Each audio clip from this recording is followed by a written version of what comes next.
আল্লাহ তখন জান্নাতীদেরকে ডাক দিবেন, ও জান্নাতীরা, কোরআনে হাদিসে নবীর কাছে জান্নাতের যে নাজ নেয়ামতের বর্ণনা তোমরা শুনেছো ওয়াজে মাহফিলে কোরআনে হাদিস, সব কি বুঝে পেয়েছো? জান্নাতীরা বলবে সব বুঝে পেয়েছি। এক জান্নাতি হাত তুলে বলবে আল্লাহ বুঝা পাই নাই। আল্লাহ বলবেন, ও জান্নাতি তুমি কি পাও নাই? সে বলবে আল্লাহ আমনারে পাই নাই। আল্লাহ সৌন্দর্য সেদিন আল্লাহ জান্নাতীদের সামনে প্রকাশ করে দিবে। আল্লাহ কনফারেন্স রুমে সবাইরে বসিয়ে বলবেন, এখনই আমি আমার গোপন রহস্য প্রকাশ করে দিব। আল্লাহর কেউ দেখে নাই। বিশ্বনবী দেখছে না, বিশ্বনবীও দেখে নাই। বিশ্বনবীকে জিজ্ঞেস করা হলো, ইয়া রাসূলুল্লাহ আপনি কি আল্লাহর দেখছেন? বিশ্বনবী বললেন, নূরুন আন্না আরাহু, উনি তো নূর, দেখবো কেমনে?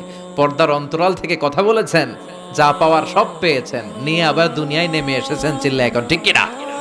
সাইয়েদনা জিবরাইলও দেখে নাই। সিদরাতুল মুনতাহা ওনার লাস্ট বর্ডার, ওইখানে কান লাগিয়ে এখনো বসে আছে জিবরাইল।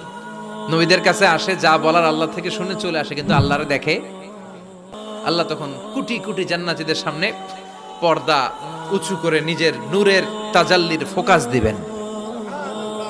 জান্নাতীরা বসে আছে দেখার জন্য, পাগলের মতো এমনে আছে সবাই। তবে আল্লাহ লম্বা সময়ের জন্য দেখাবেন না, এক মুহূর্ত।